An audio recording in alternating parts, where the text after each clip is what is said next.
बात जगह जगह चल रही थी, लेकिन किशोरी लाल जी को कोई लड़की पसंद ही नहीं आती थी।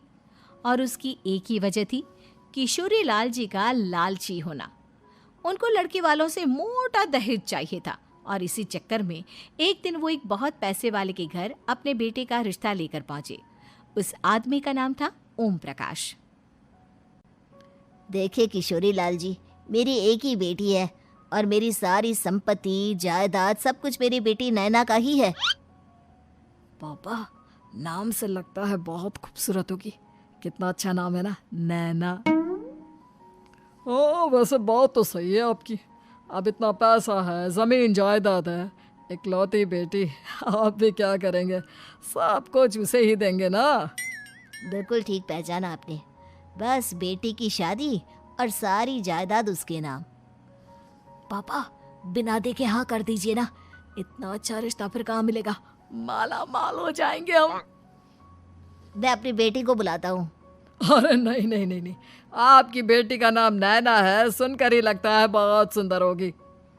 रहने दीजिए अंकल, मैं तो आपकी बेटी के नाम से ही इतना खुश हो गया हूँ कि उसे बिना देखे शादी करने को तैयार हूँ। अब तो मैं उसका चेहरा सीधे शादी के बाद ही देखूंगा। और इस तरह राघव नैना का चेहरा नहीं देखता और उससे शादी कर लेता है।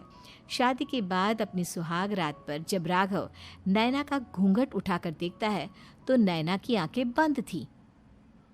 कितने खूबसूरत हो तुम नैना, जरा अपनी आंखें खोलकर मेरी तरफ देखो तो सही। नहीं, मुझे शर्म आती है। अरे, मैंने तुम्हें शादी से पहले भी नहीं देखा और अब अगर तुम आंखें खोलकर मुझे देखोगी भी नहीं तो मुझे अच्छा कैसे लगेगा? इससे पहले कि नैना अपनी आंखें खोलकर राघव की तरफ देखती, अचानक से लाइट चली गई और राघव नैना को पूरी तरह से देख भी नहीं पाया। अगली सुबह नैना राघव के लिए नाश्ता बनाकर लेकर आई। अरे ये क्या, आधा पराठा सेका हुआ है और आधा बिल्कुल कच्चा। ये तुमने क्या किया नैना? बहू, तुमने क्या आधा पराठा तवे से नीचे लटका कर रखा था जो आधा सेका है और आधा कच्चा? मुझे जितना दिखेगा उतना ही तो सीखूंगी ना पापा जी। जहाँ जहाँ मुझे नजर आ रहा था वहाँ मैंने सीख लिया, जहाँ जहाँ नहीं दिखा वहाँ कच्चा रह गया होगा। इसका क्या मतलब है? ये कैसा मजाक कर रही है तुम? अरे बहू, तुमने इतना लंबा घूंघट क्यों लगाया हुआ है? देखो, हमारे घर में बहुओं को बेटी की तरह रखा जाता है और फिर तुम तो इतना सारा माल लेकर आई हो। देखो, ये घूंघट डालकर रखने की कोई ज़रूरत नहीं है। हाँ नैना, पापा जी ठीक कह रहे हैं, तुम तो आराम से रहो, अपना ही घर समझो। नैना अचानक से अपना घूंघट उठा लेती है। अरे ये क्या पापा, नैना की तो एक आंख फूटी हुई है। नाम से नैना, लेकिन ये तो कानी बहू निकली। मेरे साथ धोखा हुआ है, धोखा। बिना दिखाए अपनी कहानी लड़की मेरे संग ब्याह दी। मुझे कहानी भी नहीं चाहिए। मुझे अभी ओम प्रकाश जी से बात करनी पड़ेगी।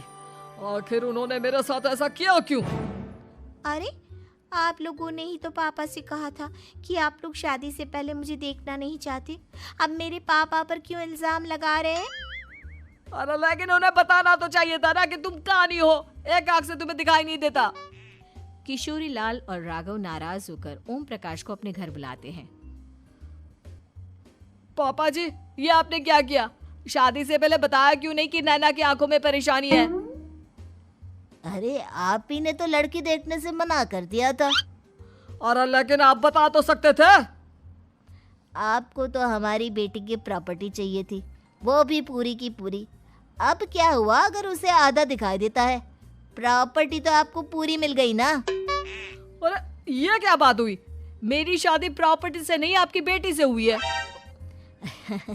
अब ये तो पहले सोचना चाहिए था। तब तो मेरी प्रॉपर्टी देखकर तुम्हारी जुबान लप लपा रही थी। लेकिन मैं कानी लड़की को अपनी बीवी बनाकर नहीं रख सकता। पापा, कुछ करिए ना आप। हाँ, करता हूँ। देखिए ओम प्रकाश जी, आप हमारे साथ ऐसा नहीं कर सकते। और तुम देखो, अगर तुमने मेरी बेटी से शादी तोड़ी ना तो जो भी प्रॉपर्टी मैंने तुम्हें दी है वो तो पूरी की पूरी वापस ले ही लूँगा और आधी प्रॉपर्टी तुम्हारी भी लूँगा। अरे मेरी आधी प्रॉपर्टी भला क्यों लेंगे आप? इसलिए क्योंकि मेरी बेटी को आधा नज़र आता है और उसकी नज़र अभी तक तुम्हारी आधी जायदाद पर ही पड़ी है। अब तुम उसे घर से निकालोगे तो कुछ तो लेकर जाएगी ना।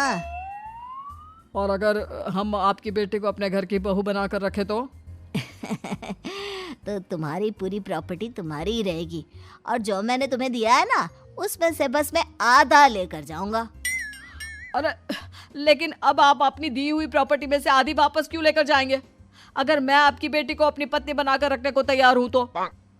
इसलिए ताकि भविष्य में अगर तुम मेरी बेटी को धोखा दो तो उसके पास कुछ तो रहे जो पति का हो। वैसे मेरे पास तो बहुत कुछ है लेकिन अपने पति की कोई निशानी तो उसके पास होनी चाहिए ना।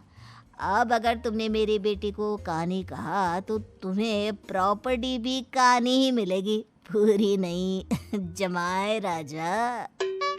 किशोरी लाल और राघव समझ चुके थे कि वो बुरी तरह फंस चुके हैं और अब उनके पास वहां से निकलने का कोई चारा नहीं है।